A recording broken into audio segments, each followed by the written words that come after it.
Hey, Caroline here. Happy Thursday. I am here in Texas. We are snowed in, and believe it or not, there's snow in Texas. I used to live in Boston, and I have never thought that I would experience snow in Texas. And yes, I know my friends up north and my family and friends have it a lot, they have a lot more snow. But here in Texas, it's a big deal when we get snow. So we're snowed in, and I'm glad that I used to live in the Northeast, so I'm able to compare and contrast the the the effects of the the being snowed in. So it's not too bad. My Texan people, it's not too bad. It's not too bad, but we're taking advantage of this. We're all home. A lot of schools are closed, and some businesses are closed. But I am grateful I'm home. But just wanted to come on here and share. How do you become a person of noble character? One of the things that I was sharing in a private women's community, and by the way, I'll be posting the link of a private women community. It's called Flourish Her Community. It's on Facebook. It's a private community. I'll put the link on there, and you can join us if you feel inclined to join, to be part of like-minded women where we encourage, empower, uplift, and even educate each other, and in unleashing the things that God has placed in us to do. And pardon me, let me drink a little bit of my tea. I'm having some green tea and some dandelion tea. And a little bit about green tea. It has powerful antioxidant properties. And by the way, I'm not giving you medical advice. I am not here to diagnose, treat, or recommend anything. I'm just sharing what I know a little bit about green tea and dandelion. And being a certified primal health coach, I'm a huge proponent of taking care of your body, being a good steward of the temple that God has given us. And let me hop on to my topic. How do you become a person of noble character? Most importantly, you do that by making sure that you are being good with the time that God has given you. You're being a good steward of the resources that God has given you, as well as the treasures or the resources. Time, talent, treasures. Time, talent, treasures. How are you stewarding the things that God has placed in your hands? How are you using your resources? How are you using your time? When you get up in the morning, do you have a plan for the day? Or if you, especially if you are your own boss, if you work from home, when you work for different people, you know you need to show up to work at the same time, right? But when you work for yourself, are you still able to keep the same structure? It's very important that you have structure in your day. That way you're maximizing each and every moment that you have during the day, because one of the things we do know, tomorrow we can plan and strategize about tomorrow, but only God knows about tomorrow. So you, and especially when God has gifted you with a new day, and the Bible says, this is the day that God has given us, so let us rejoice in it. And how you rejoice in it is making sure you're maximizing every moment. You're not aimlessly going through the day, right? And I always say, how you start your day is how you dictate the rest of your day. Making sure you take a moment and give thanks, making sure that you have some structure and intention throughout the day. Number two, your talents. Talent, what is that thing that God has gifted you with? You could be a great teacher, you could be a great orator, you could be a great cook, you could be a great business person. How are you utilizing the gifts that God has placed in you? Are you using them to encourage, to empower, and uplift, or even are you using them to teach other people There are people who actually are looking for the gifts that you have, right? And what I mean by that, if you're a musician or a music teacher, there are students who are musically inclined, but they are looking for someone who can teach them how to unleash that thing that God has placed in them, right? And if you are a business person, there's someone who's wondering, my goodness, how do I start this business? What are the structures I need in place? So use your gifts to teach others. Use your gift to empower others. And trust me, that thing that comes so easily to you, it could be a difficulty to someone else. And because you have experience and the know-how, you're able to empower and teach them so they can unleash their business acumen as well. So the other thing is treasure our resources when it comes to our finances, making sure that we are, what's the word I'm looking for? You want to make sure that the relationship you have with money is a healthy one. And especially if you grew up in a household that did not discuss money, it's very important that you check your relationship with money when you have access to money. And money is just currency. Money does not make you. Money actually reveals who you are.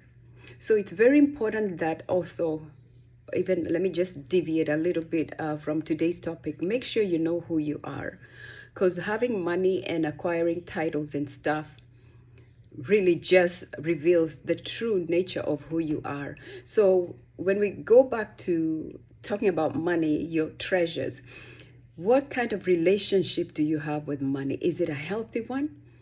Is it, I call it a one night stand relationship with money, where when you have access to money, you will go spend it all? Are you a person who honors money? When you get money, you save, you invest, you portion it to bless someone else? Or are you the kind of person, when you have access to money, you hoard it because you have a scarcity mindset? It's very important that you take the time to heal and have a healthy relationship with money. And a lot of people, and I grew up in Africa, and I remember we were not taught much about money. So in my 20s and in my 30s, actually in my 30s, I had to learn what the importance of money and really have a comfortable conversation talking about money, because money was not discussed. So it's very important that you have a healthy relationship with money. Heal any money traumas that you may have. And I'll be putting a PDF as well on my comment section that you can download, that will also help you go through some of the relationship that you may have with money. It's very important, because you will find if you don't have a healthy, healed relationship when it comes to money, you could even be getting paid a lot of money. You could even be making a high profit margins in your business, but because you haven't healed from the money trauma or the money relationship, you find that you are spending and going overboard with your treasures. So it's very important that that you take care of that. And sometimes I always say, if you're not able to work on those by yourself, it's okay to go get help from a therapist who actually specializes with issues when it comes to money trauma. I'm sure those kind of therapists are there, because we've also heard of people who win millions, but within a year they've lost it all, right? And today we talked about the importance of becoming people of noble character. Make sure that you are a good conduit or a good steward of the time that God gives you, right? The talents that God has gifted you with, and the treasures that God has gifted you with. And if any of this resonates with you, kindly share it, in this channel. we are not stingy. We're generous people, right? And we live life from a stance or a posture of abundance. We're not people who hold things or hoard things. We share things abundantly. And how you do that?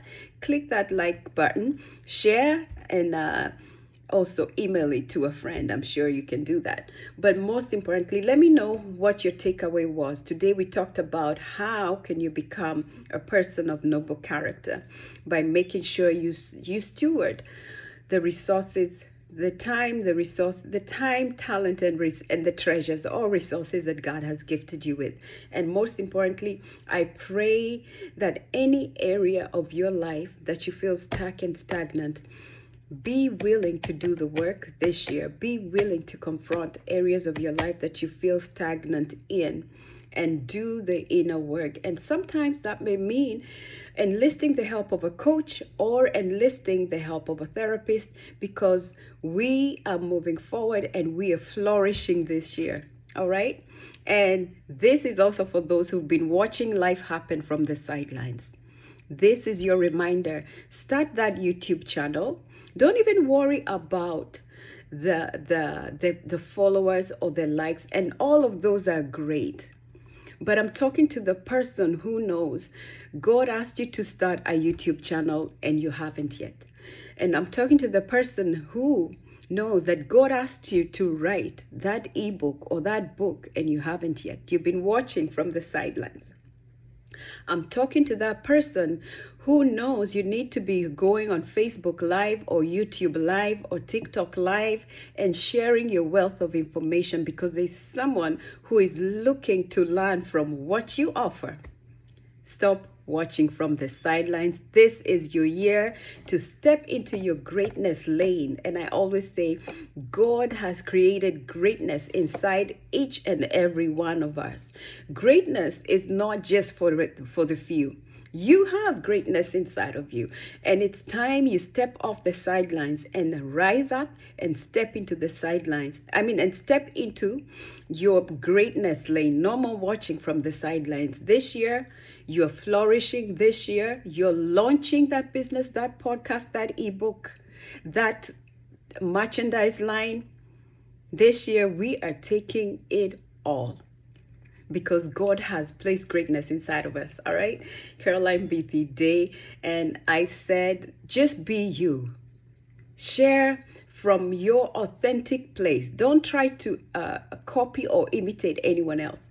Be you. Just be you. Right. And the most important thing, you have platforms that you can show up and share your wealth of information. And there's thank God for YouTube. And I've purposed this year to keep posting on YouTube, share my wealth of information, share life lessons. But most importantly, I want you to know greatness is not just for the selected few. You have greatness inside of you, and God has called you to flourish, not in only one area, but in every area of your life. But you need to do the work it takes to match that which He has placed in you, or ready to unleash. Okay, Caroline here. I trust that you are encouraged, empowered, educated, but my prayer is, may God establish you this year. No more watching from the sidelines. All right, take care. Bye.